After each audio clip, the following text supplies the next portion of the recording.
Bonjour à tous, c'est Jocelyn de Sémissois. Aujourd'hui sur la plage, il fait super beau. Et on va parler de 5 façons de réussir sa thérapie.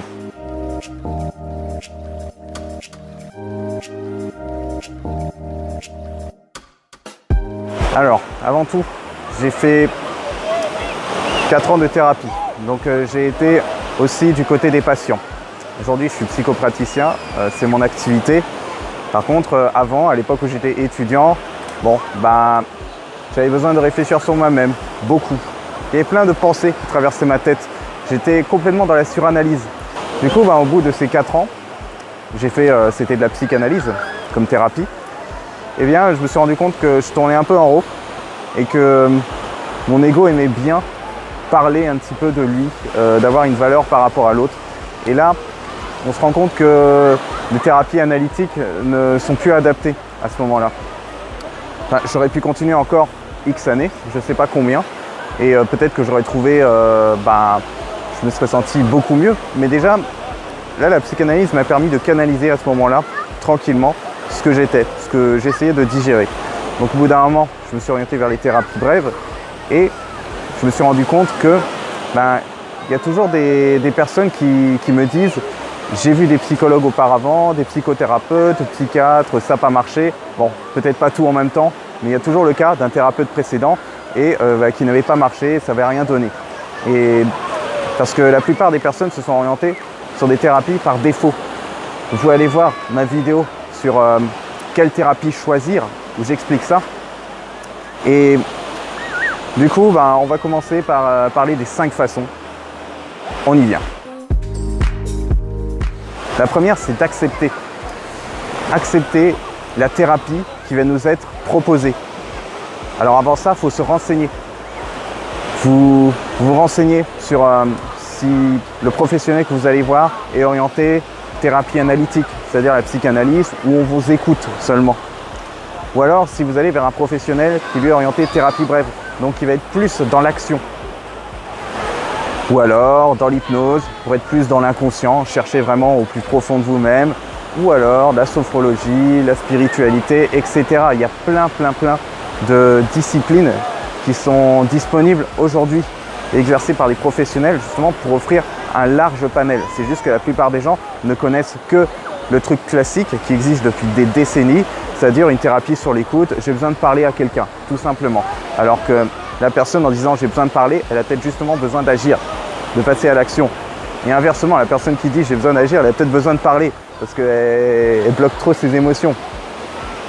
Donc il y a ça déjà, qui est très important. Aussi, accepter d'être le disciple. Le disciple, ça veut dire que vous vous mettez dans la position de l'élève. Vous n'allez pas arriver envers le professionnel et étaler tout votre savoir. Vous n'êtes pas dans une confrontation. Vous pouvez exposer certaines choses pour, on va dire, casser vos croyances limitantes. Certaines personnes font ça justement pour se rassurer. Elles engagent un débat avec le professionnel pour que le professionnel lui casse ces croyances-là.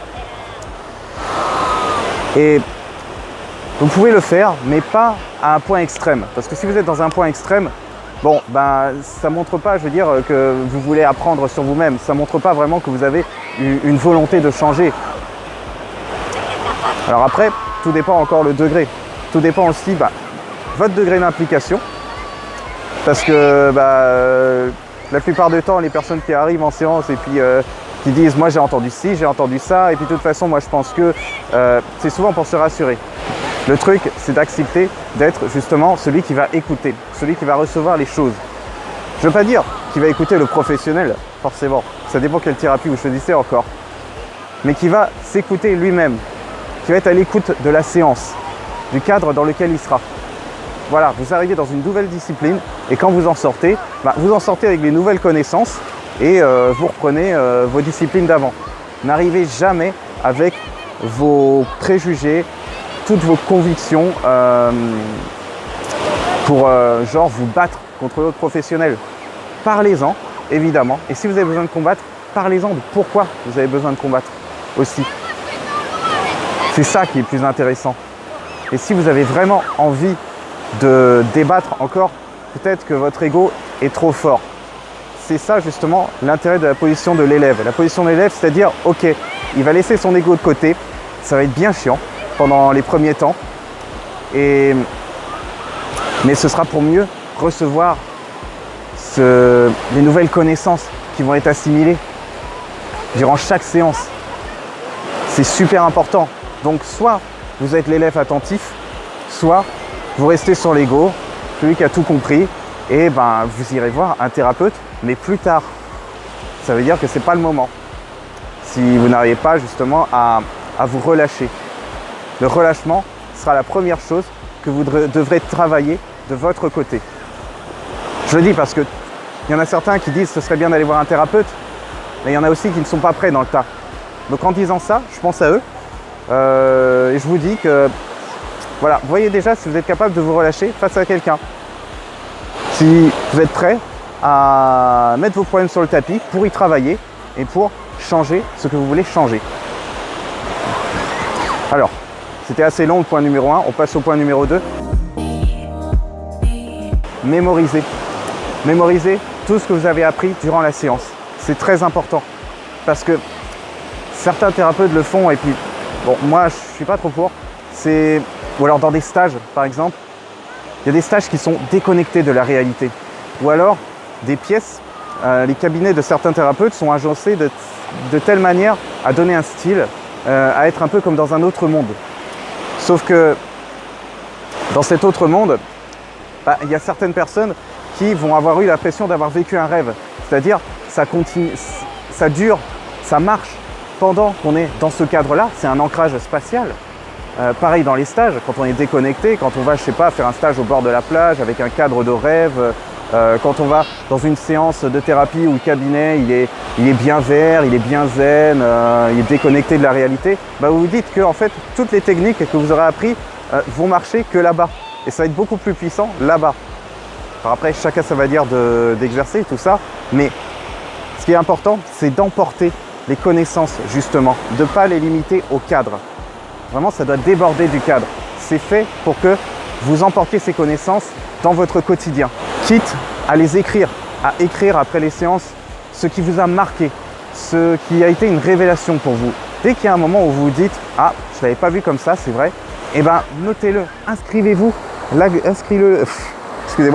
inscrivez-le là-dedans, imprimez-le. Vraiment, ce sont des nouvelles pierres parce que souvent on oublie nos révélations, on dit ouais c'est vrai que ce serait bien et puis on oublie et le lendemain on se remet à faire nos anciennes habitudes.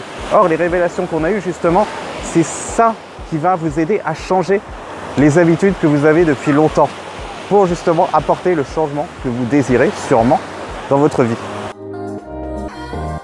Troisième conseil, appliquez. Donc ces connaissances-là, une fois que vous les avez, une fois que vous avez eu votre révélation, les choses nouvelles que vous pourriez faire, appliquez-les, confrontez-les à la réalité. C'est vrai au départ, c'est pas facile parce que c'est tout nouveau, vous l'avez jamais fait et vous savez pas ce que ça va donner. Mais faites-le parce que de toute manière, ce que vous faites en ce moment ne marche pas aussi bien que vous le voudriez. Donc vous n'avez rien à perdre à ce moment-là. Faites-le, testez. La vie, c'est fait pour faire des expériences aussi. Ce sont des petits changements, juste d'essayer des petites actions, des nouvelles façons d'être qui sont en rapport justement avec vos révélations. Quatrième conseil, acceptez que ce soit du travail. Ah oui, parce que il y a certaines personnes qui pensent ouais, je fais une thérapie, mais c'est en plus de mon boulot, donc ça ne doit pas m'encombrer. Ça ne doit surtout pas m'encombrer dans la vie. Ah, la mer se rapproche, je vais bouger.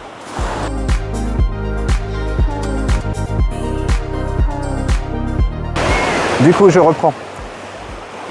En fait, cette thérapie est un travail à côté. C'est-à-dire que ça va vous pomper quelque chose inconsciemment. Ça va vous pomper. Disons que c'est normal que vous ressentiez certains moments de fatigue. Certains moments où vous... parce que le travail, c'est faire un effort et c'est surtout y accorder du temps à l'application de ces nouvelles révélations. Il n'y a pas de « ouais, j'ai pas le temps, c'est vrai, je devrais y penser, mais j'ai autre chose à faire. » Non, la thérapie, c'est un travail. C'est quelque chose de nouveau parce que vous bâtissez, on va dire, un nouveau vous. Enfin, j'aime pas trop cette expression parce que Là, je mets l'accent tout de suite, on n'est pas des surhommes, on n'est pas là pour être Superman, on est là pour être plus nous-mêmes encore. Donc, ça permet de vous rapprocher de vous-même et c'est très important parce que vous savez que vous pouvez faire mieux, c'est-à-dire des choses qui sont plus adaptées à votre personnalité, qui vous donneront plus de goût à la vie. Vous le savez, sinon vous ne seriez pas à vous poser la question est-ce que je dois prendre une thérapie ou à y être, justement. Donc voilà, acceptez qu'il faudra y consacrer du temps et des efforts. Je vais encore me déplacer. Alors, la mer monte super vite. C'est la première fois que je fais ça sur une plage, donc ça y est, marée montante, je le vois. Donc on est au dernier conseil. Courage, on y est. Acceptez votre rythme. Chacun son rythme dans une thérapie. Ne vous culpabilisez pas si par exemple, à la 3e séance, vous n'avez pas eu tout ce que vous vouliez. Vous avez déjà sûrement récupéré quelques connaissances. Alors, ne vous foutez pas la pression, mais s'il vous plaît, la pression du genre « Ah, ce n'est pas suffisant, j'en veux plus », parce que là, c'est l'ego qui parle. Et j'en ai moi-même fait l'expérience. Genre, c'est jamais suffisant, on se culpabilise, on se fait mal, et au final, c'est contre-thérapeutique. Si vous êtes en thérapie, c'est justement bon pour extirper des choses, mais pour en faire quelque chose de beau, de plus adapté, de mieux pour vous, à votre bien-être. Enlevez-vous l'idée de la tête qu'il doit y avoir un miracle dès la première séance. Si vous vous dites, comme je l'ai dit dans la vidéo quelle thérapie choisir, si vous vous dites il faut un miracle dès la première séance, c'est fini. Parce que vous allez mettre des attentes monstrueuses qui sont en plus même pas les vôtres, qui sont des attentes de l'ego et vous n'allez pas être impressionné parce que vous allez y découvrir. Vous allez être c'était cool mais sans plus.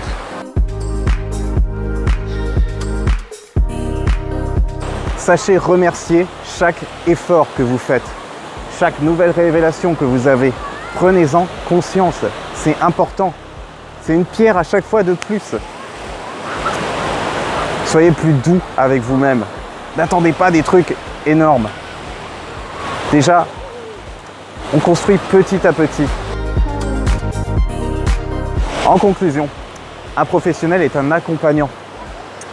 C'est un peu comme c'est un guide. Pendant que je me formais à la PNL, mon enseignant m'a dit, tu as très bien décrit le truc, c'est-à-dire lui il était le guide des montagnes, on va dire, mais vous êtes le touriste et vous portez le sac. C'est à vous de porter le sac, tout ça. Le guide, lui, vous montre juste le chemin. Et c'est à vous de faire le reste du travail. Je vous remercie d'avoir suivi cette vidéo jusqu'au bout. Je m'en vais parce que la mer, elle monte vachement. Il faut que je puisse remonter. Alors,